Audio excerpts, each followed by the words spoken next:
사랑하는 성도 여러분, 10월 12일 주일 아침입니다. 하나님 은혜와 평강이 함께하기를 축복합니다. 좋아요, 구독 꼭 눌러주세요. 천만 성도 큐티하는 그날까지 우리 함께 달려가도록 하겠습니다.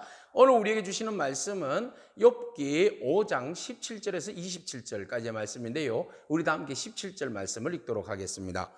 볼지어다 하나님께 징계받는 자에게는 복이 있나니 그런즉 너는 전능자의 징계를 업신여기지 말지니라. 아멘. 욥이 징계받는 이유가 무엇일까요? 엘리바스는 딱 한마디로 명료하게 결론 내립니다. 너의 범죄로 인함이다. 그렇습니다.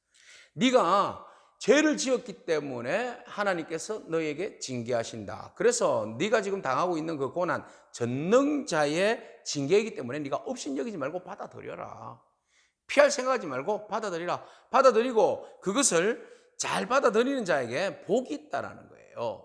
그런 이야기를 합니다. 물론 하나님께로부터 온 징계가 그것을 우리가 수긍하고 받아들이는 것은 복이죠. 자, 이렇게 될 때 엘리바스는 계속 이야기합니다. 하나님은 아프게도 하시고 싸매기도 하시고 상하게도 하시고 고치시기도 하시는 분이 하나님이시다.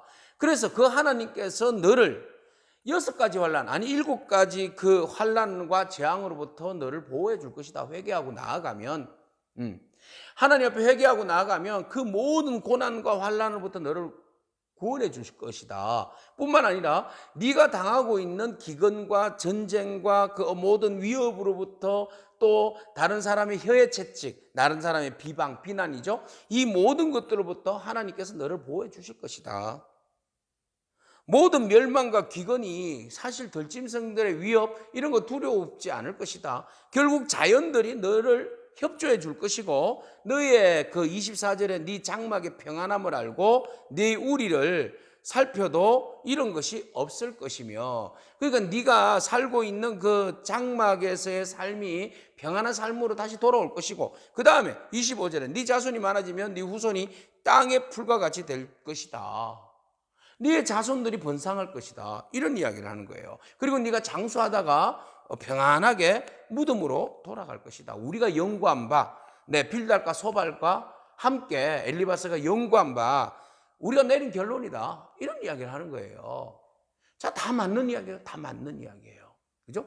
우리가 잘못을 저질렀을 때에 회개하고 돌아오면 하나님께서 징계의 채찍을 거두어 주시고 우리를 구원해 주실 뿐만 아니라 회개하는 자들을 다시 이렇게 세워서 회복할 수 있는 기회를 주신다는 거예요. 그것을 적들로부터, 병으로부터, 기근으로부터 또는 재앙으로부터 다 하나님께서 구원해 주시고 또 우리의 삶의 자리를 회복해 주셔서 땅이 잘 되고 가축이 잘 되고 그 다음에 내 장막이 잘 되고 그 다음에 장수하고 자녀들이 많이 또 풍성하게 태어날 것이다. 이 얼마나 좋은 회복의 말씀이에요. 그래서 엘리바스는 그러니까 결과적으로 너는 하나님 앞에 범죄한 거야. 잘난 체 하지 말고 회개해. 그래야 네가 살 수 있어. 라고 결론 내린 겁니다. 굉장히 엊그제도 말씀드렸지만 오류입니다. 오류. 무슨 이야기예요? 자, 엘리바스는요 쉽게 결론을 내렸어요.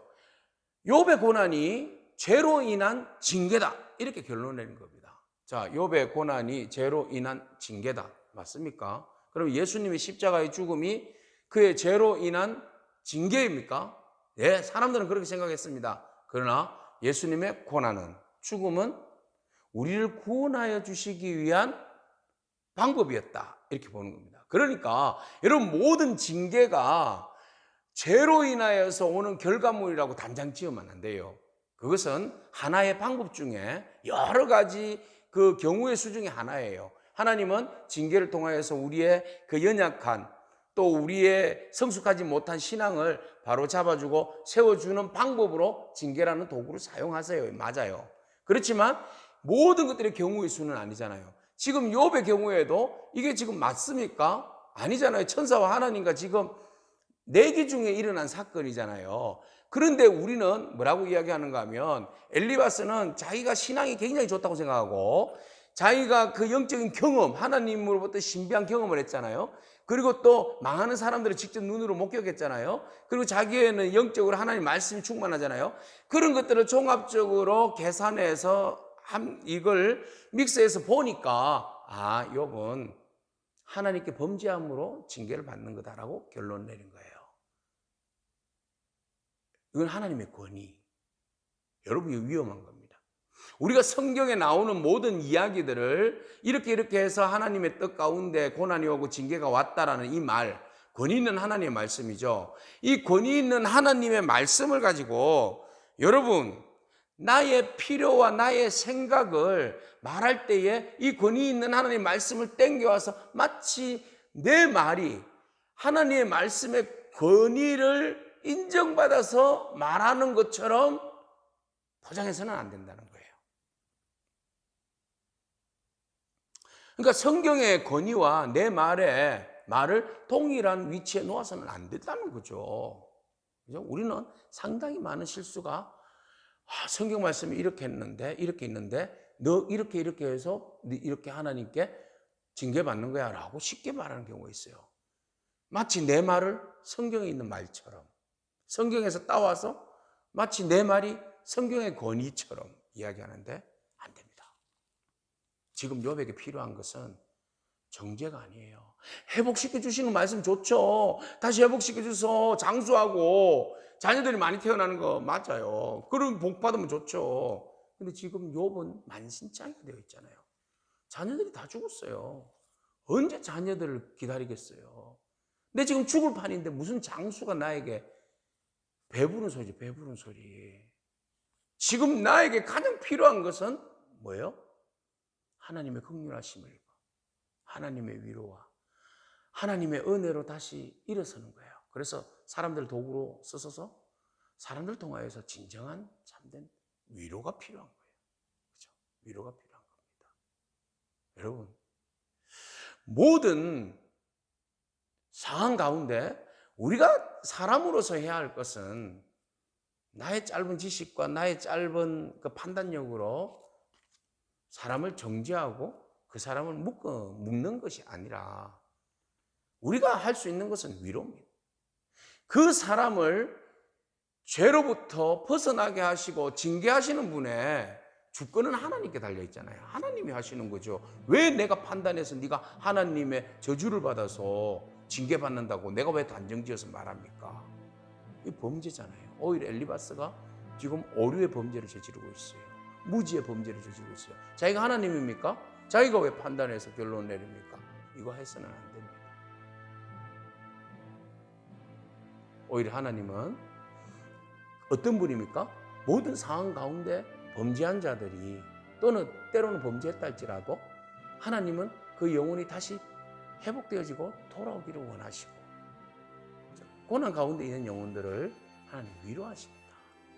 오늘 그 하나님의 선한 방법을 우리가 바라보고 우리가 엘리바스의 위치에 있을지언정 정말 내가 정죄하고 싶어도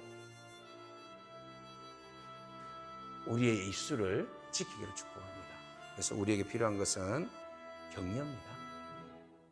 모든 것은 하나님 주권에 맡기고 징계를 하시든 하나님이 채찍을 가하시든 그건 하나님께 맡기고 우리 사람으로서 해야 할 도리는 그냥 위로하고 축복하는 거예요. 여러분, 이것이 오늘 우리가 해야 할 우리가 징계를 받는다고 해서 사람이 의로워질 수 있습니까? 네?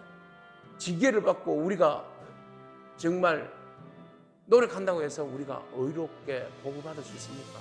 하나님 은혜가 필요하죠. 하나님 오직 은혜로 인하여 우리가 살아갈 수 있습니다. 여러분, 오늘 우리가 겸손하기를 원하고 정말 좋은 위로자 되기를 축복합니다. 기도하겠습니다. 하나님, 전능자의 징계라는 말을 붙여서 섣불리 다른 사람들을 판단하거나 그 사람들의 그 아픔의 상처를 더 상처내는 그런 연약함과 어리석음이 우리가 안에 없게 하여 주옵소서. 하나님, 우리가 어느 만큼 노력해야 의로울 수 있습니까?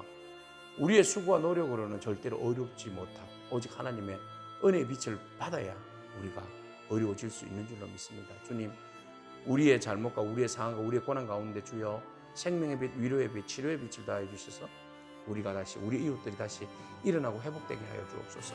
아픔을 당한 영혼들 하나님 엘리바스의 마음이 아니라 주님의 마음으로 품고 그 영혼을 위로하게 하옵소서. 예수님의 이름으로 기도합니다. 아멘. 오늘도 믿음으로 승리하길 축복합니다.